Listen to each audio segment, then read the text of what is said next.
আজকে এদেরকে দিয়ে গুড মর্নিং করলাম। পরদিন সকালবেলা মানে হচ্ছে 28 তারিখ। বাদরের সঙ্গে সব ছবি তুলতে ব্যস্ত এখানে, যে যেখানে পাচ্ছে নিয়ে নিই। কমল কাকা ছবিটা তুলতে যাচ্ছে তো ফোনটা থাবা মেরে নিয়ে নেয়। এখন আমরা আবার যাচ্ছি বৃন্দাবনের সাইড সিনে। সকাল সকাল টিফিনে খেলাম হচ্ছে লুচি আর আলুর দম। স্নান করে নিয়েছি। বাবান এদিকে সবাই এই যে রয়েছে, টোটো বা কিছু করে হয়তো যাওয়া হবে। মানে ঠান্ডার মধ্যে উঠতে দেরি হচ্ছে বলে সব লেট হয়ে গেছে। এই হলো রাধে মন্দির। তো এখানে হনুমানের ভয়তে এক্ষুনি ফোন ঢুকিয়ে ফেলতে হবে। চারিদিকে বাদর, চারিদিকে বাদর। অনেক পুরনো মন্দির, অনেক পুরনো মন্দির। প্রচন্ড লাইন পড়েছে এখানে। এই লাইন টপকে তারপরে যেতে হবে। এই হলো কাত্যায়নী মন্দির। এখানে নেট দেওয়া রয়েছে বলে তাও একটু সাহস করে ফোনটাকে বের করতে পারলাম। খুব সুন্দর সাজিয়েছে মন্দিরটা। কি সুন্দর গাছগুলো, এত সুন্দর লাগছে।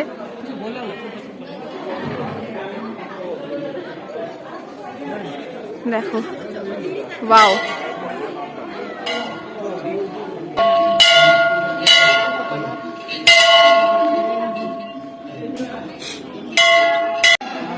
এখানে একটু ফটো তুলতে দিয়েছে বলে সবাই মিলে আমরা গ্রুপ ফটো তুলে নিলাম।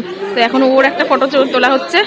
এরকম সাজানো মন্দির, just wow, looking like just wow.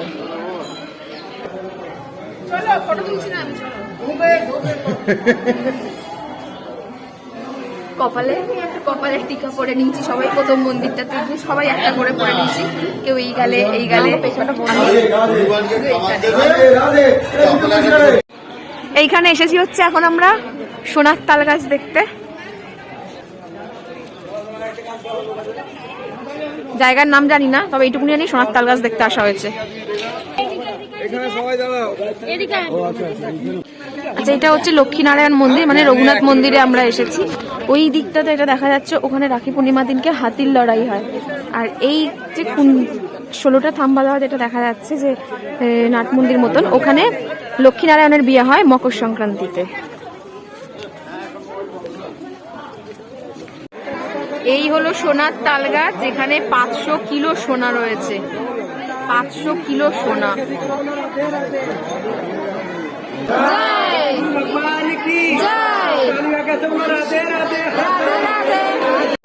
এই হলো আমাদের গার্ড ভাই, ইনি আমাদের সবকিছু বলে দিচ্ছে। এটা হচ্ছে স্বামী রঙ্গাচার্যের মন্দির। এত মন্দির নাম অর্ধেক ভুলিয়ে যাচ্ছে। যখন যেইটুকুনি পারছি ক্লিপ তুলে ধরার চেষ্টা করছি, বিকজ অফ বাদরের ভয়। রাধে রাধে, জোরসে বলো। কি হচ্ছে?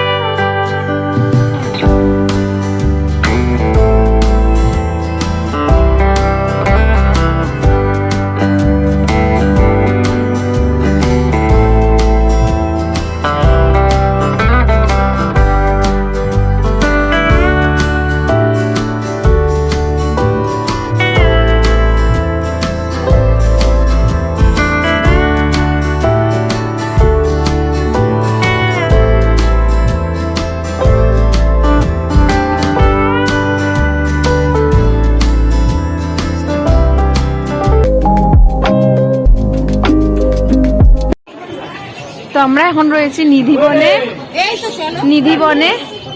তো দেখো ওখানটাতে এত লাইন ছিল আর এত ভিড় ছিল, হাঁটার উপায় ছিল না, যার জন্য আমরা আগের গুলো করতে পারিনি। এই এখন তোমরা দেখে নাও, এই হচ্ছে নিধিবন, যেখানে রাধাকৃষ্ণ এখনো অব্দি রাসলীলা করতে আসে। চলো দেখো আগে কত ভিড়। এই ভিড়ে আমি এখন ফোন খুলতে পারছি না, কোনো ভিডিও করতে পারছি না। তার মধ্যে রয়েছে বাদরের উপদ্রব, সব মিলেমিশে একদম আর কিচ্ছু হচ্ছে না। এই হলো যমুনা নদী, যমুনা মিশন, যেখানে রাধাকৃষ্ণ প্রেম করতে আসতেন। কৃষ্ণ রাধার জন্য বাঁশি বাজাতেন, কিন্তু আমাদের জন্য কেউ বাঁশি বাজায় না।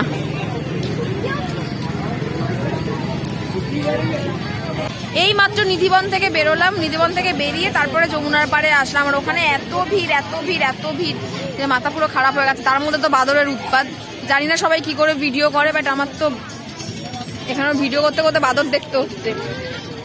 বিকালবেলা খেয়ে দিয়ে আবার আমরা বেরিয়ে গেছি ঠাকুর দেখতে। কেউ চেঞ্জ করতে পারিনি, কিচ্ছু চেঞ্জ করতে পারিনি, যেমনভাবে গেছি সেমনভাবে, মানে যেভাবে সকালবেলা বেরিয়েছিলাম গেলাম, শুধু খেলাম আর বেরিয়ে গেলাম। আর দেখো এখন চলে এসেছি আমরা গিরি গোবর্ধন পর্বত যে তুলেছিল শ্রীকৃষ্ণ, যে কোড়ে আঙুলে তুলেছিল, তো সেইটা এখন এইখানে দেখাতে নিয়ে এসছে। এটা কি মন্দির এখন অব্দি নাম জানি না, পরে দেখছি। বাট দেখো শুধু কি সুন্দর মন্দিরটা, ওপর থেকে দেখো কি সুন্দর পদ্ম ফুলের ওপরে মনে হচ্ছে না একটা চূড়া। অ্যাকচুয়ালি আমরা মন্দিরটার ওই পাশ দিয়ে ঢুকেছিলাম, ওখানে ভেতরে কোনো ভিডিও করতে দেয়নি। ওখানে ছিল হচ্ছে শ্রীকৃষ্ণ ছোট থেকে একদম পুরো তার গোলক যাত্রা পর্যন্ত, তার পুরো জার্নিটা আর কি, পাথরের মতন পিসবোর্ড দিয়ে তোমার একটা প্যান্ডেল যেরকম দুর্গাপুজোতে হয় সেই রকম টাইপের জিনিস করে ওটাকে ওখানে সাজিয়েছে আর কি, পাথরের মধ্যে খোদাই করে। বাট দারুণ ছিল, কিন্তু দুঃখের বিষয় কিছু দেখাতে পারিনি। চলে এসছি ডুপ্লিকেট কাশ্মীর, বৈষ্ণোদেবী, মা বৈষ্ণোদেবী চলে এসছি। অসাধারণ অসাধারণ। এটা আমরা দূর থেকে না টোটো করে দেখছিলাম, যে আমরা ভাবছিলাম সন্তোষী মা মনে বুঝতে পারা যায়নি যে এতটা, মানে এতক্ষণ পরে ঘুরে ঘুরে এসে তারপরে দেখছি ইনি। এটা আরো একটুখানি আলো থাকতে থাকতে আসলে আরো ভালো লাগবে। বাহ, মার মাথায় চূড়ার মধ্যে একটা লাইট জ্বালিয়ে দিয়েছে। এই হলো প্রেম মন্দির। এখন আমরা চলে এসেছি প্রেম মন্দির। কাকিমার খুব পছন্দের জায়গা। না, এটা খুব সুন্দর জায়গা।